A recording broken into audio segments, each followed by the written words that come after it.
What is up, everybody? Turboverse TV here today, and we're gonna talk about Michael Pachter giving his opinion about Sony leaving E3. Now, Michael Pachter, I remember watching this guy on game shows, but game shows was still around. If you remember that website, that website has long closed since YouTube has become so popular now. But he is giving his opinion about Sony leaving E3. Like he doesn't agree with it whatsoever. So here's the article. I'm just gonna skim to the point where he talks about it, but you can read the rest on your own if you want to. We already know that Sony left E3. They didn't do E3 this year. They didn't do it last year. So this is the stance he's taking. This is the stance Michael Pachter is taking, and Michael Pachter is a gaming analyst as well. So he makes predictions about how the gaming market is doing. He makes predictions based on how the gaming market is doing about the stats and different statistics and stuff like that. So this is a stance on Sony ditching E3. I think Sony has taken the wrong direction. Pachter said, I think they are making a huge strategic error abandoning E3. I think that is just wrong. I think that's just the wrong thing to do. I am hopeful that they figure it out and they come back next year. Somebody convinced them that they'll save 20 million bucks by skipping E3 and this year's E3. Maybe that was a prudent decision, he continued. They skipped the one part as well, and I think it's just a bad move, really dumb strategy, because you can't buy that much press for 20 million bucks.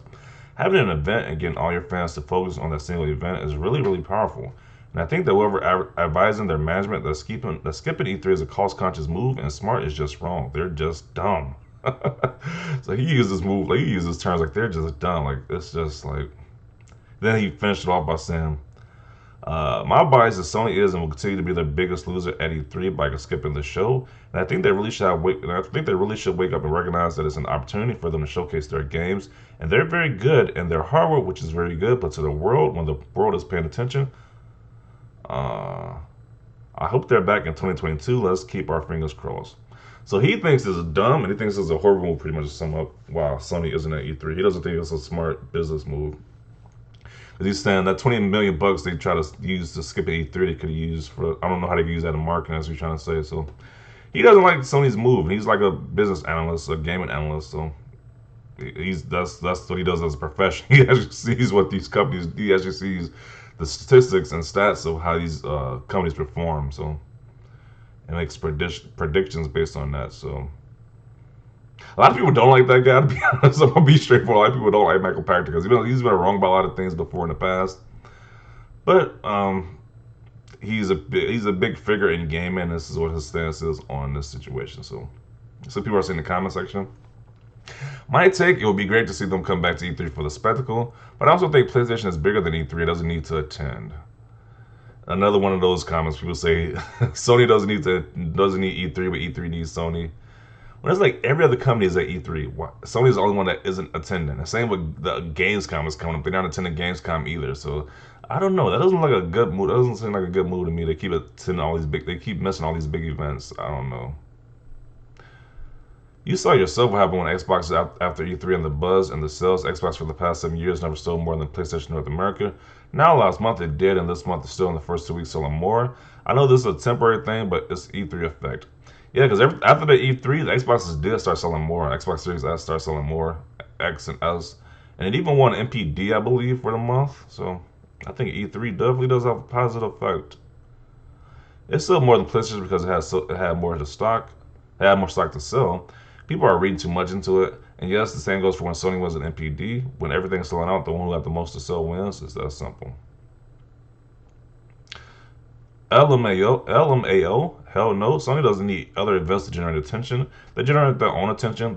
These events like E3 and Gamescom should be only for indie and dead studios, so they can attract attention towards their games. Really? Like people want E3 to go away. Like they don't need to be E3. That's like literally that's kind of equivalent to like the Super Bowl for video game information. So I don't know. I don't like this whole notion that people want E3 to go away just because Sony doesn't attend. It's just stupid to me. I think this might be mostly due to people watching on Twitch or just not even watching the conference itself and only the trailers, because all of these trailers have more views than the conference they were showed on.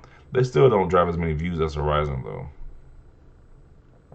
The show floor for E3 is a huge hassle for large, well-known companies slash production teams.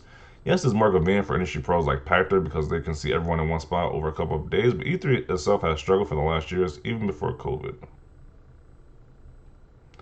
Huge strategic error. PlayStation has been breaking records since they left E3. This show just puts unnecessary pressure on developers. Okay, enjoy your non-existent event.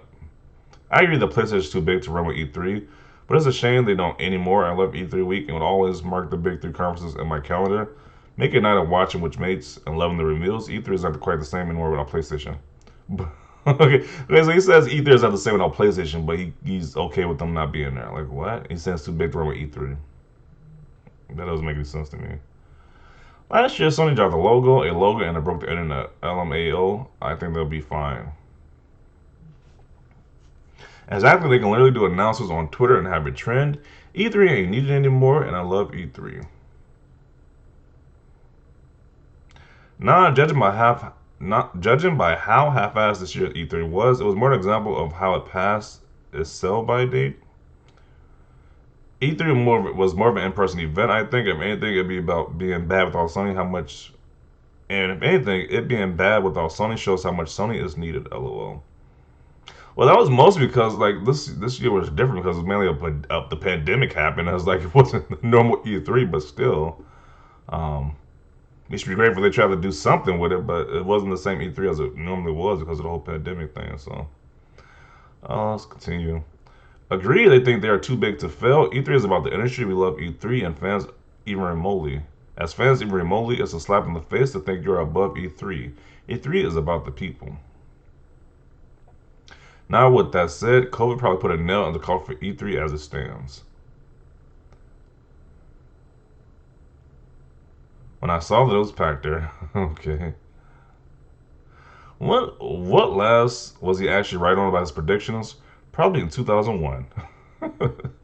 When it comes to taking Pachter's word over the past few years, I have tended to stir in the opposite direction. Disagree still the most demanded console, the only console that launches games, the list of games he lists, new user interface, and new controller. Xbox needed E3 after a pitiful last gen and no games for next gen, and people just want Sony to talk more. E3 is dead, everybody's jumping ship, and moreover, this type of show puts unnecessary pressure on devs who have to prepare a trailer which they have to show on E3's terms and rather than their own. They don't need E3 anymore. Okay.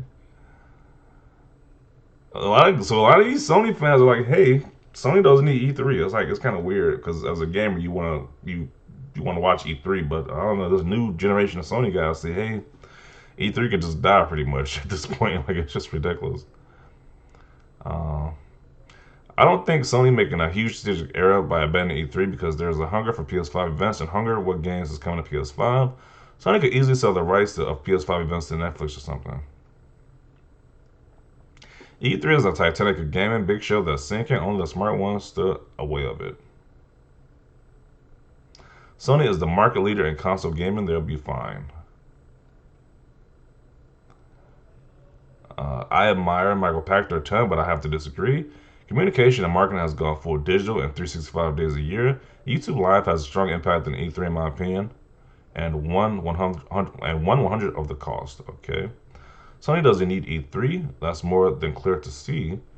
A state of play gets a lot of traffic on their own. Plus, it makes more sense to hold off showing things when they're actually ready. E3 did nothing but pressure companies into having something to show, even if they weren't solid yet. Yeah, so I'm pretty much included right here. A lot of people are just saying they just don't think Sony should be at E3, which I don't know. I don't agree with that. I think Sony should be at E3. So definitely want to see your thoughts down below. Let me see how you feel about the situation. Do you think Michael Pachter is right, saying it's a dumb move for him not to be at E3, or do you disagree with him? So let me know down below. Leave a like if you like this video. And as always, thanks for watching, and peace.